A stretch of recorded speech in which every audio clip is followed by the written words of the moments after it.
आज 18 सितंबर है, दिन गुरुवार। आइए जानते हैं बिहार की 30 फटाफट बड़ी खबरों को। और इस न्यूज़ को आप किस जगह से देख रहे हैं, हमें कमेंट बॉक्स में ज़रूर बताएं। विश्वकर्मा जयंती और प्रधानमंत्री नरेंद्र मोदी के जन्म दिवस पर मुख्यमंत्री नीतीश कुमार ने बड़ा ऐलान किया। बिहार के श्रमिकों को बड़ी सौगात देते हुए बिहार कल्याण बोर्ड के तहत राज्य के 16,04,929 निर्माण श्रमिकों के खाते में वार्षिक वस्त्र सहायता योजना के अंतर्गत 5,000 रुपये की दर से राशि भेजी गई है। मुख्यमंत्री नीतीश कुमार की ओर से कुल मिलाकर 802,46,45,000 रुपये भेजे गए हैं, जो सीधे लाभार्थियों के खाते में ट्रांसफर किए गए हैं।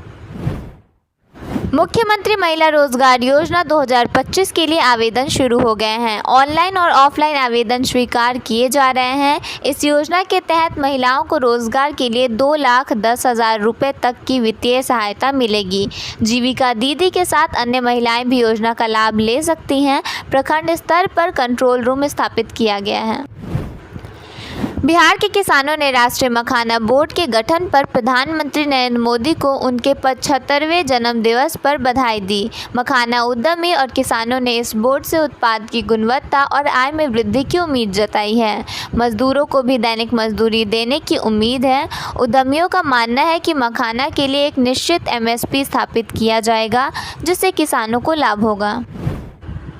पटना एयरपोर्ट पर यात्रियों की सुविधाओं का ख्याल रखते हुए नेशनल और इंटरनेशनल ब्रांड के फूड एंड बेवरेज वेंचर्स और रिटेल शॉप खुलेंगे। देश के अन्य मेट्रोपॉलिटन सिटी की तरह पटना एयरपोर्ट पर भी यात्रियों को स्नैक्स और कॉफ़ी के विभिन्न वैरायटी का स्वाद चखने का अवसर मिलेगा। इसके साथ ही ब्रांडेड रिटेल शॉप से यात्री कपड़े, जूते, घड़ी व अन्य सामानों की खरीदारी कर सकेंगे। भागलपुर से झारखंड जाने वाले हंसडीहा मुख्य मार्ग पर स्थित सुखनिया नदी पर नए 4 लेन पुल का निर्माण होना तय हो गया है। NH विभाग ने कार्य एजेंसी को बहाल कर वर्क ऑर्डर जारी कर दिया है। छठ पूजा के बाद पुल निर्माण कार्य शुरू होगा। पटना मेट्रो की सुरक्षा व्यवस्था को देखने के लिए मेट्रो रेल सुरक्षा अधिकारी जनक कुमार गर्ग ने डिपो, ट्रेन और प्रायोरिटी कॉरिडोर के स्टेशनों का दौरा किया। इस दौरान उन्होंने संचालन से जुड़े सभी मानकों की जांच की और अधिकारियों को कहा कि मेट्रो शुरू करने से पहले सुरक्षा पहली प्राथमिकता होगी। BPSSC सब इंस्पेक्टर भर्ती 2025 के लिए अधियाचना प्राप्त हो गई है। ऐसे में अब जल्द ही इस भर्ती के लिए नोटिफिकेशन जारी कर आवेदन शुरू किया जा सकता है। इस भर्ती के माध्यम से SI के 17,099 पदों पर भर्ती होगी। मुजफ्फरपुर में बिहार औद्योगिक क्षेत्र विकास प्राधिकरण ने नई औद्योगिक इकाइयों को मंजूरी दी है। मोतिहारी में नमकीन और दामोदरपुर में मिनरल वाटर यूनिट लगेगी, जिससे शुद्ध पेयजल मिलेगा। इस साल 27 नई इकाइयों को भूमि आवंटित हुई है, जिनमें सूचना प्रौद्योगिकी, खाद्य प्रसंस्करण और रेडीमेड गारमेंट शामिल हैं। बियाडा के अनुसार इससे रोजगार बढ़ेगा और स्थानीय किसानों को लाभ होगा। मुजफ्फरपुर में औद्योगिक विकास से क्षेत्र की तस्वीर बदलेगी। मुजफ्फरपुर में राष्ट्रीय कृमि मुक्ति दिवस के पहले दिन करीब 2 लाख बच्चों को एल्बेंडाजोल की दवा दी गई। सिविल सर्जन ने बताया कि इस अभियान का उद्देश्य 1 से 19 साल तक के बच्चों को कुपोषण और पेट में कीड़े की संक्रमण से बचाना है। छूटे हुए बच्चों के लिए 19 सितंबर को माप अप राउंड आयोजित किया जाएगा। दवा शिक्षकों और आशा कार्यकर्ताओं की उपस्थिति में ही दी जाएगी। पटना के PMCH में आज जूनियर डॉक्टरों ने कार्य बहिष्कार कर दिया। इस वजह से इमरजेंसी सेवाएं छोड़कर बाकी मरीजों का इलाज बाधित हो गया है। जूनियर डॉक्टरों ने बताया कि अगर सरकार के द्वारा मांगे नहीं मानी जाती हैं तो अनिश्चित काल के लिए कार्य का बहिष्कार करेंगे। मुजफ्फरपुर में महात्मा गांधी की प्रतिमा विवाद पर राजद नेता तेज प्रताप यादव ने भाजपा पर अपमान का आरोप लगाया है और दूध व गंगा जल से प्रतिमा का अभिषेक किया। उन्होंने कहा कि गांधी जी पवित्र आत्मा थे, उनके कारण हम स्वतंत्र हैं। इस बयान से सियासी माहौल गर्मा गया है।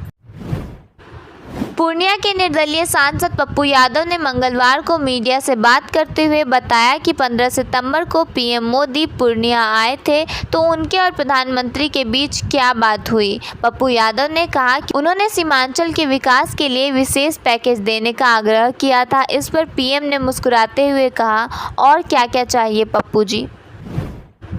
सांसद ने कहा कि पूर्णिया एयरपोर्ट समेत अन्य सौगातों के लिए हम पीएम और सीएम का पूर्णिया की जनता की ओर से ज़रूर आभार प्रकट करते हैं, लेकिन विकास को लेकर किसी पार्टी विशेष द्वारा राजनीति करना गलत है। पीएम किसी पार्टी के नहीं बल्कि पूरे देश के हैं, इन पर सभी का समान अधिकार है। कोई भी अपनी जेब से विकास नहीं करता बल्कि जनता के खून पसीने की कमाई से विकास होता है। कांग्रेस ने वोट चोर गद्दी छोड़ नामक एक महीने का हस्ताक्षर अभियान शुरू कर दिया है, जो 15 सितंबर से 15 अक्टूबर तक चलेगा। इसका उद्देश्य वोट चोरी के खिलाफ लोगों को जागरूक करना और 5 करोड़ हस्ताक्षर प्राप्त करना है। इन हस्ताक्षरों को राष्ट्रपति और चुनाव आयोग को सौंपा जाएगा। उप मुख्यमंत्री सम्राट चौधरी ने कहा कि जीएसटी दर में कमी से खपत बढ़ेगी और राजस्व नुकसान की भरपाई होगी। बिहार को इससे अधिक लाभ होगा। चैम्बर अध्यक्ष सुभाष पटवारी ने इसे ऐतिहासिक कदम बताया है, जिससे वस्तुएं सस्ती होंगी और जीवन आसान होगा। प्रधानमंत्री नरेंद्र मोदी के जन्मदिन के अवसर पर बिहार में कई जगहों पर विशेष कार्यक्रमों का आयोजन किया गया। इसी क्रम में पटना में भाजपा ने पोस्टर जारी किया है। बिहार भाजपा प्रदेश कार्य समिति के सदस्य कृष्णा सिंह कल्लू ने यह पोस्टर लगाया है। इसमें पीएम मोदी की मां को मां दुर्गा के रूप में दिखाया गया है। प्रधानमंत्री नरेंद्र मोदी के 75वें जन्मदिवस के मौके पर बिहार बीजेपी की ओर से सेवा पखवाड़ा का आयोजन किया गया, जो 17 सितंबर से 2 अक्टूबर तक चलेगा। इसको लेकर मंगलवार को पटना के गांधी मैदान से 243 चुनावी रथ लॉन्च किया गया, जो सभी 243 विधानसभा में जाएंगी। इस रथ का स्लोगन है, चलो जीते हैं, चलो जीते हैं। ये एक शॉर्ट फिल्म है। इसमें पीएम मोदी के बचपन से जुड़ी कहानियाँ, गरीबी और संघर्ष के बारे में बताया गया है। यह फिल्म बिहार के 50,000 स्थानों पर दिखाई जाएंगी। पीएम मोदी और उनकी मां का आर्टिफिशियल इंटेलिजेंस की मदद से तैयार किया गया वीडियो कांग्रेस को सोशल मीडिया से हटाना होगा। निर्वाचन आयोग के वकील सिद्धार्थ प्रसाद ने मीडिया को बताया, अदालत ने वीडियो को तत्काल हटाने का आदेश देते हुए कांग्रेस पार्टी, फेसबुक, एक्स और गूगल को नोटिस भी जारी कर दिया है। सारण जिले मसरक नगर पंचायत के वार्ड 3 में सड़क निर्माण में भारी अनियमितता का मामला सामने आया है। आरोप है कि सड़क की ढलाई में मानकों का उल्लंघन किया गया है, जिससे सड़क की गुणवत्ता प्रभावित हुई है। स्थानीय लोगों और जनप्रतिनिधियों ने शिकायत की है, लेकिन कोई कार्रवाई नहीं हुई है। मुख्य पार्षद ने जांच का आश्वासन दिया है। मुजफ्फरपुर में दानापुर से आ रही ट्रेन में 2 बहनों की आउटर सिग्नल पर उतरने से हुई मौत के बाद भी यात्री सबक नहीं ले रहे हैं। रेलवे लगातार अपील कर रहा है कि आउटर पर ट्रेन रुकने पर न उतरें और न ही पायदान पर लटकें। ऐसा करना खतरनाक और दंडनीय अपराध है, क्योंकि मुजफ्फरपुर जंक्शन पर ट्रेनों की आवाजाही अधिक रहती है। पटना जिले के नौबतपुर मसौड़ी मुख्य मार्ग पर नारायणपुर कबाड़ी दुकान के सामने बुधवार सुबह 2 बाइकों की टक्कर हो गई। हादसे में 2 युवक घायल हो गए। स्थानीय लोगों ने घायलों को तत्काल अस्पताल पहुंचाया। पटना से औरंगाबाद को जोड़ने वाले राष्ट्रीय राजमार्ग NH 139 की स्थिति खराब हो गई है। सड़क पर जगह जगह बने गड्ढों में बारिश का पानी भर गया है। मंगलवार को एक बालू लदी ट्रैक्टर इन्हीं गड्ढों के कारण पलट गई। इस हादसे में ट्रैक्टर चालक घायल हो गया।